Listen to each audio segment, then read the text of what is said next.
others focused. They didn't think about what they wanted. They thought about what other people needed. I grew up in Hapeville down by the airport. I was really lucky. That was the only Chick-fil-A in the world for decades.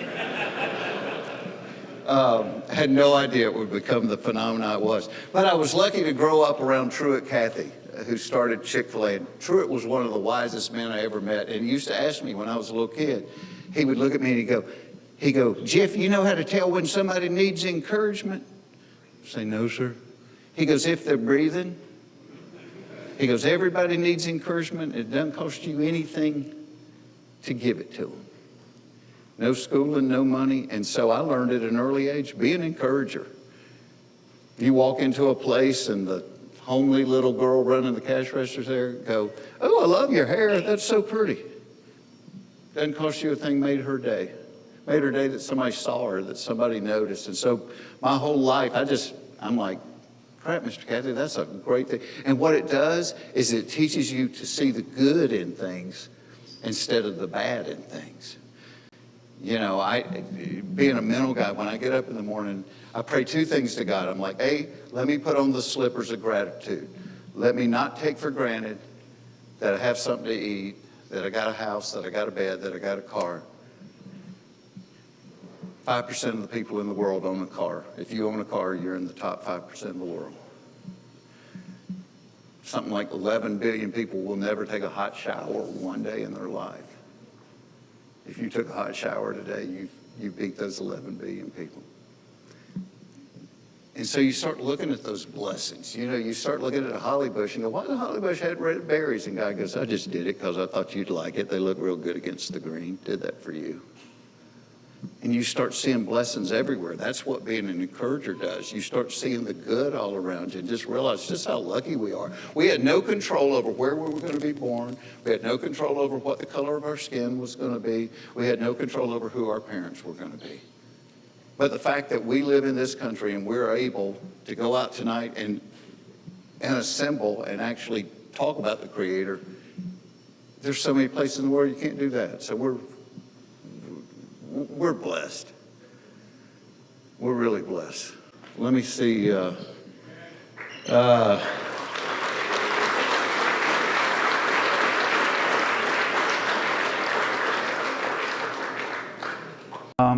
So it's kind of influenced everything I've ever done. I mean, nothing in life prepared me to be a person of notoriety. But once that happened, it's like, okay, you got a platform. What are you going to do with this platform? And hopefully I've used it well. Well, you know, Jesus said, I've come so you can have life to the full. You can have life to the fullest. And I think so many of us live our lives without it being full because we chase the wrong things. And so much of it is perspective. So I'm 64 now. I've seen the 40s, the 50s, the 30s. I've raised kids. They're grown. I've got grandkids. So my perspective is different than a guy that's sitting out there that's 28 years old. And so maybe I can say to him, hey, here's what the world's going to tell you is important, but take it from somebody that has been rich, been famous, been poor, been obscure. Here's what I found to be true and not true. And that's all I want for these guys, that they live life to the full. You know, there's no practice lap. You get one lap around the track. Make the most of it. So we were created for a purpose. That's why he said, come to me as a child. Just have that faith of a child. My mom's like that. My mom's not educated at all, but she's got the faith of a child. She just trusts God. And there's just something so pure and beautiful in that. And that's what I want for you guys. Be guys that when they're burying you, people are going, dang, that was a good man right there. That was a good dad. That was a good husband. I don't care if they say you were a good engineer or a good ball player.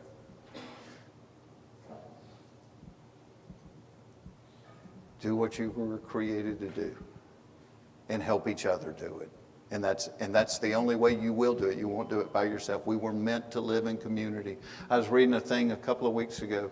They said people that drink and smoke but have great friends live longer than people that don't drink and smoke and live in isolation.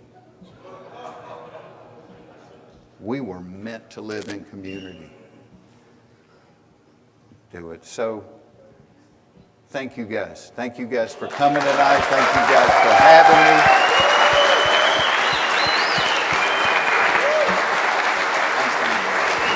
Give it up. Give it up for Jeff.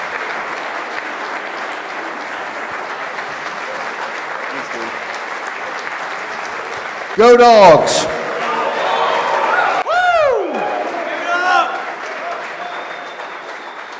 Oh man, I have the worst job tonight, cutting him off. But man, that was incredible. He brought the truth tonight, and we might have come for a name, but man, he really he showed us the difference between purpose and knowing what you're supposed to do versus who you are and what God made you. So he stressed it, community. That's why we're here. Purpose on Tap. We like this feeling. We like all these folks here. We're going to put more energy and focus behind our events and make them quarterly. So our next POT is in May. We have a recap email. We have a great website. We'll follow up with all of you guys about it. But thanks for coming. Y'all have a great week, and see you soon. So as a new dad, what is one piece of advice you could give to me and to all of the other new dads out there? To the new dads? You know, it's funny because in my small group started with guys that were like professional athletes because they couldn't blend in necessarily in other small groups. And then it kind of expanded after that. But one of the guys in our group played for the NFL, and he was going, yeah, my wife, she's mad because I won't do this and that. And I told her that's not what men do. It's not what a man does. And this dude was like 6'5", 320. And I said to him, I said, you're totally wrong. I said, here's what a man does. A man does what needs doing.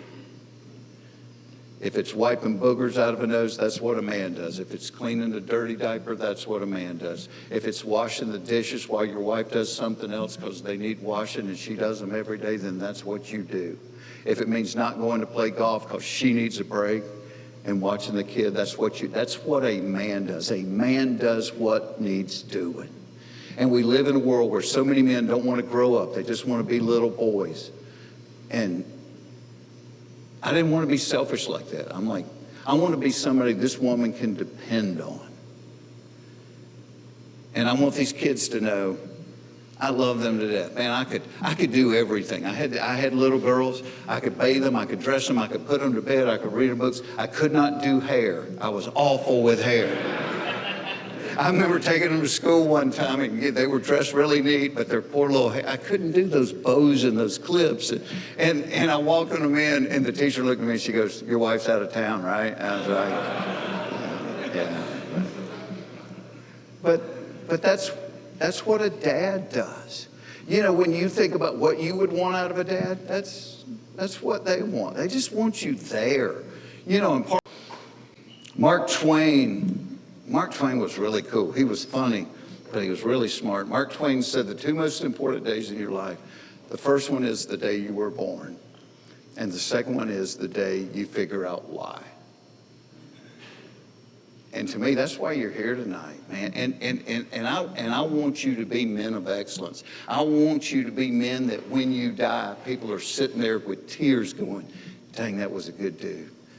That dude loved on and took care of so many people, because it's not about us. And I will tell you this about your kids. Man, your kids watch everything you do. Your kids watch the way you treat your wife. And I don't care if you got sons or daughters. One of the greatest things in the world you can do for your kids is to love on their mom. Because if you got sons, you're going to teach them this is the way you treat a woman. If you have daughters, you're going to teach them this is what to expect from a man. One of the greatest things in the world you can do for your kids is love on your wife. You treat her with respect. You love on her. I've been married 38 years, and half the time there are grocery store flowers, but I bought her flowers every single week for 38 years.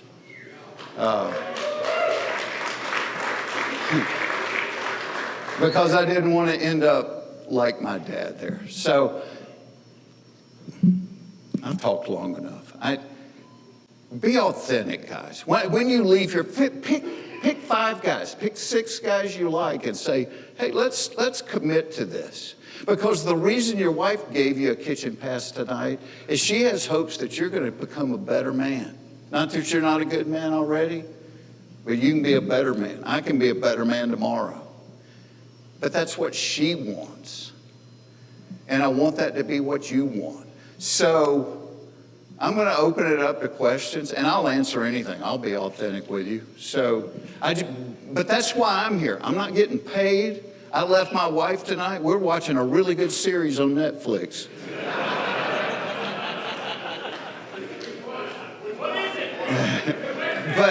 But I have been so blessed that I'm like, man, I've been so lucky and blessed in my life. I want this. I want other guys to have this.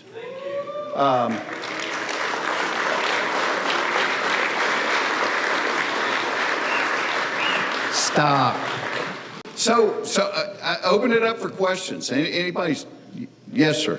So I have 20 daughters. What's something you've done to us? Oh, ask it in the mic. Thanks. I have twin daughters too. You have all daughters? Yeah. What's something you've done to instill your faith in them? Maybe any traditions or things that you've done to teach them on the way? You know, here's the weird thing with kids. They're stinking smart. And it was real funny. Like, my life led me doing things that I never envisioned me doing. For decades, I worked with kids with cancer. My wife and I were the head fundraising people for the Duke Children's Hospital, and I did a ton of things with St. Jude's, and just love working with kids with cancer. There's somewhere in here that makes me want to squeal. So I got invited one day. A guy invited me down to the Atlanta Mission. Well, I'd never been homeless. I never cared about homeless people. That's nasty. That's honest. My care of homeless people was, if you came up to my car at the stop sign, here's $5, please go away. And I had a guy invite me to lunch at the Atlanta Mission. The first kid I met down there, 21 years old, in the heart of Atlanta, living at the Atlanta Mission. My first thought, if we're going to be authentic, is get out of here. You're 21 years old, you're healthy, get a job. His name was Jason. Of course, being a comic and a writer, I want to know everybody's story. I said, Jason, what's your story? Why in the hell are you in a homeless mission? He said, well, it was my mom and dad and me and my brother, and when I was 11, my mom killed herself. He said 2 years after that, my brother killed himself. And it was me and my dad. We were doing pretty good. In my second year of college, my dad killed himself. And he said, I got to where I couldn't feel anything. I could not hurt anymore, so I started smoking crack and flunked out of school, lost a place to live, lost all my money, and I just couldn't hurt anymore.